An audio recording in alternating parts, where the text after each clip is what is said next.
आशीष जी, जिस तरह से एक मैं चीज पूछना चाहता हूं आपका, योगी का मतलब क्या होता है? किसे कहते हैं योगी? अब योगी का मतलब जो योगी जी ने खुद बताया है, जो निष्प्रह है, नहीं, योगी जी वैरागी को है। छोड़ देते हैं, जो हम लोगों ने पढ़ा है उसका मतलब क्या होता है? हाँ, तो निश्चित रूप से जो जीवन की भौतिक चीज़ों से जो अलग है और जो योग से परमपिता परमेश्वर तक पहुँचना चाहता है, वही योगी है। उसका सांसारिक चीज़ों से मोह हट के निष्प्रह जीवन जीता है, और वही योगी है। जिसने इंद्रियों वाह! को अपने वश में कर रखा है। अपने वश में कर लिया है और जिसकी समान दृष्टि है, समान भाव।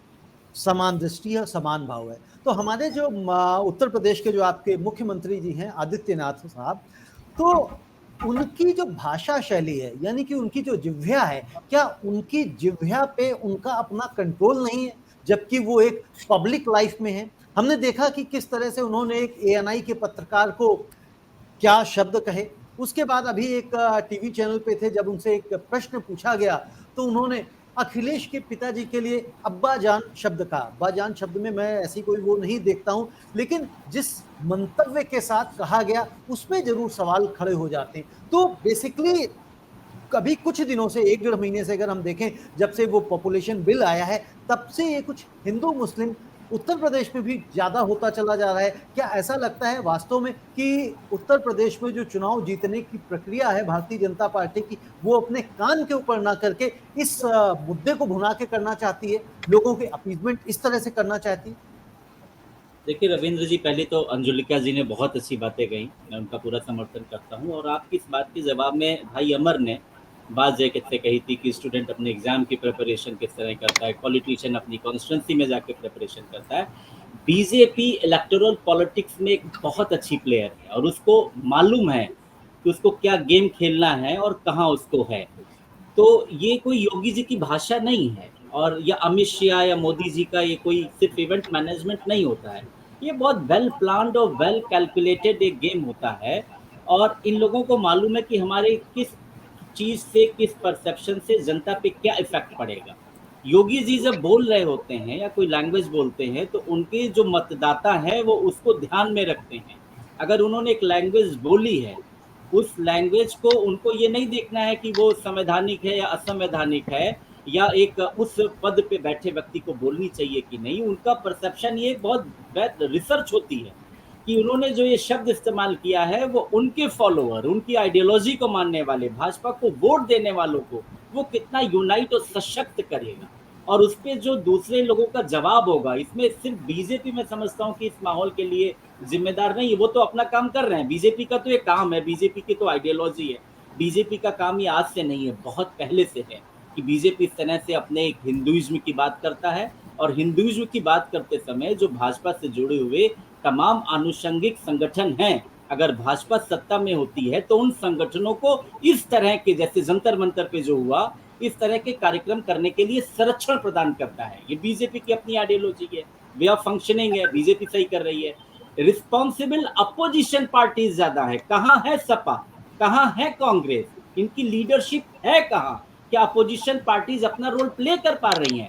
जंतर मंतर पे जिस तरह के काम हो रहे हैं, मुझे लगता है कि बीजेपी के इतने रिस्पॉन्सिबल नहीं है जितने रिस्पॉन्सिबल इस देश की अपोजिशन पार्टीज हैं। टोटल वैक्यूम है नेशनल से लेके रीजनल लेवल तक। जब आप कहीं है नहीं तो वो लोग अपना हर तरफ, चाहे इधर शॉट मारेंगे चाहे उधर शॉट मारेंगे, कोई कैच करने के लिए है नहीं।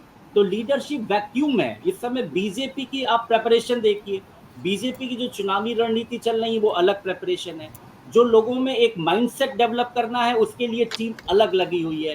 क्या उसका काउंटर करने के लिए अपोजिशन है? सिर्फ ट्विटर पर और फेसबुक पर बैठकर अपोजिशन पॉलिटिक्स करना, मैं समझता हूँ इंडियन डेमोक्रेसी की ये सबसे वर्स्ट डेज है। और इसके लिए रूलिंग पार्टी नहीं, इसके लिए अपोजिशन पार्टीज पूरी तरह से रिस्पॉन्सिबल है, स्पेशली यूपी में, क्योंकि यूपी ट्रेंड सेट करता है। जैसे गुजरात के कल्पेश जी है, सब है बैठे हुए हैं। अब गुजरात की मॉडल की बात अलग होती है, पर यूपी इंडियन पॉलिटिक्स में आज भी ट्रेंड सेटर है। 22 का चुनाव 24 के इलेक्शन की पिच तैयार करेगा और इसमें अपोजिशन पार्टीज को जो काउंटर करना चाहिए वो नहीं कर पा रहे हैं। और हमने, आपने शुरुआत में बात कही, हम आज आपकी डिबेट में आए, हमें चिंता इस बात की नहीं है कि ये जंतर मंतर पे हुआ। मैं आपको बताऊं कि आप इसमें जो लोग गए थे, अगर आप उनके बारे में देखिए, अंजुलिका जी ने तो 2 लोगों को आइडेंटिफाई किया। मैं ऐसे उस वीडियो में तमाम लोगों को जानता हूं।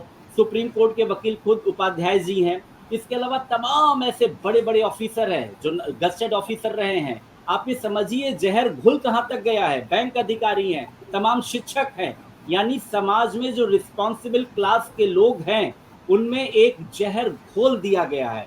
हिंदू मुस्लिम जगह जगह हो रहा है। ये देश के लिए बहुत घातक है, ये चिंता करने की बात है। वहां जाने वाले कोई लफंगे या कोई इस तरह के लोग नहीं थे। वो समाज के बहुत वेल क्वालिफाइड लोग, रिस्पॉन्सिबल सिटीजन क्लास को रिप्रेजेंट करने वाले लोग, यानी उनके दिमाग को, उनका माइंड वॉश करके एक इतना बड़ा वर्ग तैयार कर लेना हर एक में, आप समझिए समाज को तोड़ने के लिए वो ताकतें कितनी सफल हैं। और रही बात बीजेपी, तो वो तो पॉलिटिकल टूल के रूप में इस्तेमाल करेगी। अगर उस एटमॉस्फेयर से बीजेपी को फायदा, भाई वहां पर जो एजेंडा था, जो उनके 5 मेन मांगे थी या 10 मेन मांगे थी, वो तो मैनिफेस्टो बीजेपी का है। और उनके फेसबुक और ट्विटर अकाउंट का अगर आप देखिए तो उसमें बीजेपी के लोगों का सपोर्ट है। पुलिस ने सेक्शन 153A का मुकदमा उस पर दर्ज किया, 3 साल की सजा होती है, कॉग्निजेबल ऑफेंस है। लेकिन वो ऐसा नहीं है पुलिस ने उठा के अंदर किया, कल सबकी बेल हो जाएगी। इसमें पुलिस को एक एक एक एक, एक ऐसा प्रोसिक्यूशन को, इसमें अगर वास्तव में कुछ है तो प्रोसिक्यूशन को ऐसा केस तैयार करना चाहिए कि ये नजीर बने कि इनके इश्यूज बढ़िया हैं, बढ़िया इश्यूज है, सबको चर्चा करनी चाहिए।